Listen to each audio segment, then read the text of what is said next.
over the years, melee weapons hold a top spot when it comes to the best mob killer in this game. When it comes to higher level missions, where you just want to obliterate bullet sponge enemies, the fastest way to do it is by hacking and slashing. Although guns and weapons wield the same stats, but still, the difference when it comes to modding is between night and day. Melee weapons have superior mods compared to guns, and that is why they hit harder. Not to mention that it's added with extra spice through the addition of combo counter. And there's the melee rework and status change. The rework made it not just easy to access combos, but it also allows an epic quality of life changes like the ability to reach the combo counter at max within a few slashes. And there are the status changes, which made Weeping Wounds our superior mod, and made some status monster melee weapons exceed top tier levels. Melee weapons like the Nikana Prime, Reaper Prime, Redeemer Prime, Orthos Prime, Broken War, Gram Prime, Crone Prime,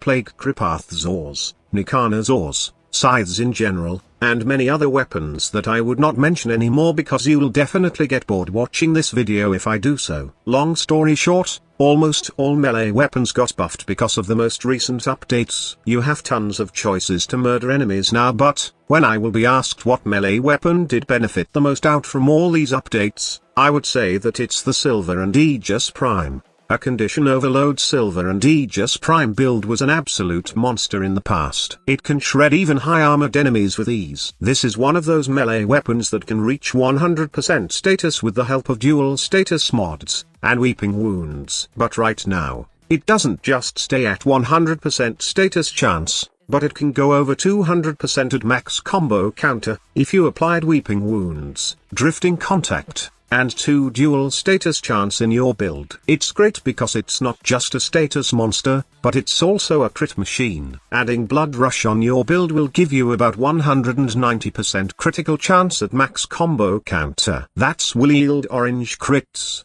and will eventually deal some red crits if you decided to add the Gladiator set mod trick on your Sentinel weapon. Also, don't factor out the fact that Sword and Shields have one of the best stances in the game. The Final Harbinger stance doesn't only give you incredible mobility and multiple hits, but it actually gives you the chance to proc guaranteed slash then bleed damage. Null Warning, which is the basic mash that melee button attack for Final Harbinger, will deal slash damage at first and third hit of this combo.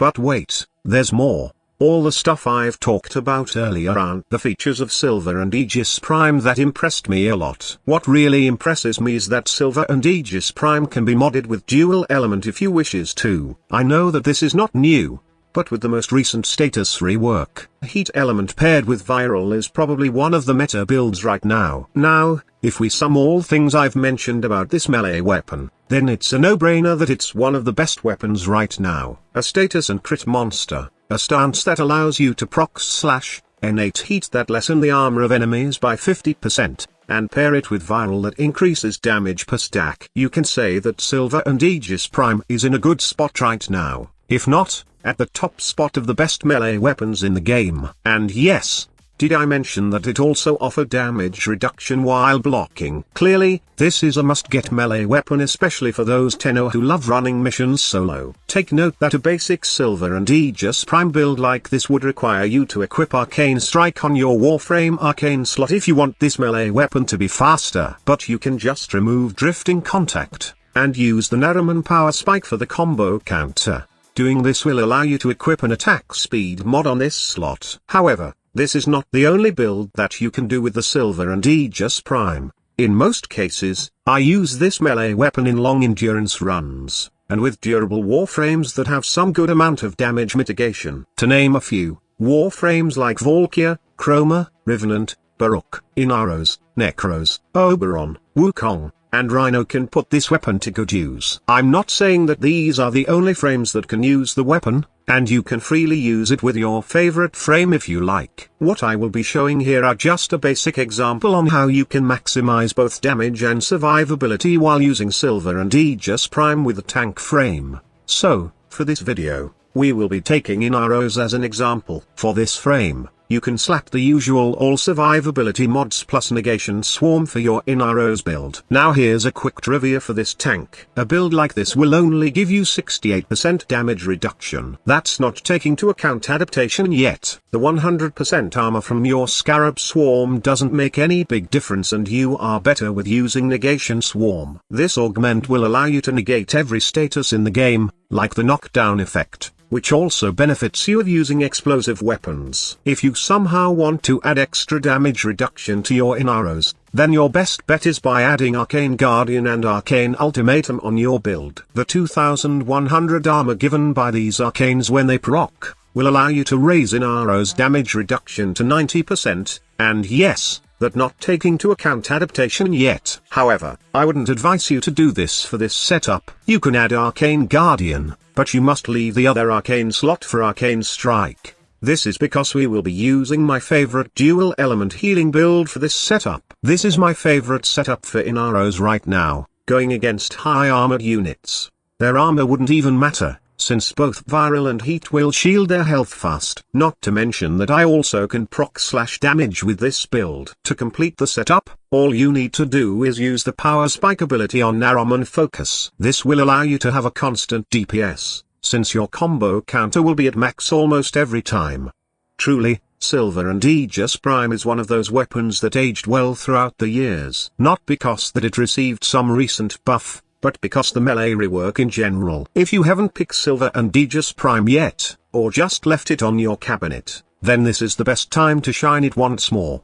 Before we end this video, I would like to bring up some important matters. First off, I just want to thank all of you for participating on my poll about a Warframe tier list that I'm currently making. I have enough data right now, and I'm currently working on the video. However, I might want to push the release of this video to next week, as making a community tier list is kind of demanding. Since I'll include all frames in the video, it will take some time to translate all those data to facts. And I would not rush a video like this, as I want to make it as factual as possible. Right now it's about 35% finished, and I will give you constant updates about the video. Also, there are lots of content that I'm also working right now. One is about a definitive guide to leveling frames and weapons. Also, there are more synergies to come. And yes, I'm finally releasing a new Equinox video and more. For those players who are asking for my Glyph, then you can have it for free by simply going to the market, press the redeem code,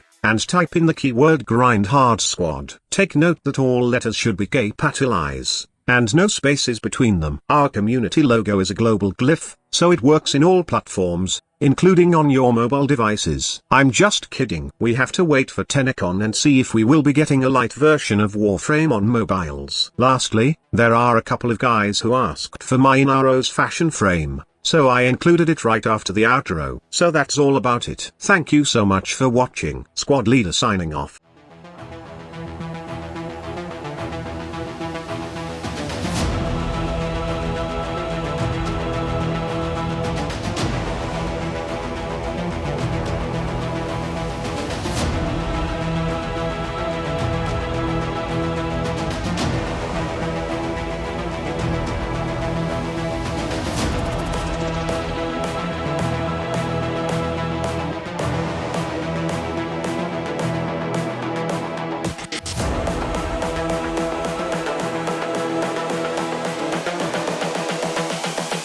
This is the future.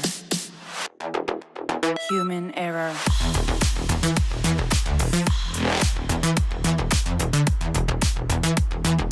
Evolution.